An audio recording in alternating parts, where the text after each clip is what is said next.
आपण आयुष्यात अनेक नाती जपतो. आई वडील, बहीण भाऊ, मित्र, जोडीदार ही नाती आपली शक्ती आणि आधारस्तंभ असतात, यात शंका नाही. पण कधीतरी आयुष्यात एक क्षण असा येतो जेव्हा आपल्याला कळतं की संकट काळात किंवा मोठ्या निर्णयाच्या वेळी अंतिम निर्णय आपल्यालाच घ्यावा लागतो. तेव्हा कोणीच कोणाचं नसतं या वाक्याची खरी जाणीव होते. याचा अर्थ असा नाही की आपण स्वार्थी व्हावे, पण याचा अर्थ हा आहे की आपल्या जीवनाचा आधार आपण स्वतःच असायला हवे. आपण आपलं संपूर्ण आयुष्य इतरांना खुश करण्यात, त्यांच्या अपेक्षा पूर्ण करण्यात घालवतो. पण हे करताना आपण स्वतःलाच विसरून जातो. आपल्याला काय आवडतं, आपली स्वप्न काय आहेत, आपल्या गरजा काय आहेत याकडे आपण दुर्लक्ष करतो. स्वतःसाठी जगायला शिकणे म्हणजे स्वार्थीपणा नाही, तर आत्मसन्मान आहे. हे आपल्याला शिकवते की जगात सर्वात महत्त्वाची व्यक्ती तुम्ही स्वतः आहात.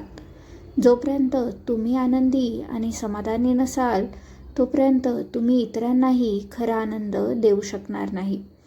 जेव्हा आपण स्वतःसाठी जगायला शिकतो, तेव्हा आपण दुसऱ्यांवर अवलंबून राहायला थांबवतो. त्यामुळे आपल्यात आत्मविश्वास वाढतो. जेव्हा तुम्ही स्वतःवर विश्वास ठेवाल, तेव्हा तुम्ही धाडसाने निर्णय घेऊ शकाल. जेव्हा तुम्ही स्वतःच्या क्षमता ओळखाल, तेव्हा तुम्ही अपयशाला घाबरणार नाही. आणि जेव्हा तुम्ही स्वतःच्या पायावर उभे राहाल, तेव्हा लोकही तुमचा आदर करतील.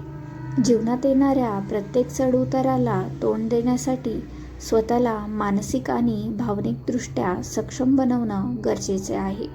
कारण जेव्हा सगळं काही संपेल, तेव्हा फक्त तुम्ही आणि तुमचा आत्मविश्वास तुमच्यासोबत असेल.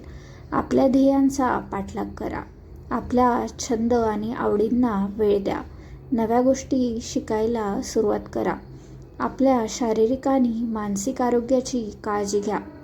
तुमचं आयुष्य एक पुस्तकासारखं आहे आणि त्याचे लेखक तुम्ही स्वतः आहात.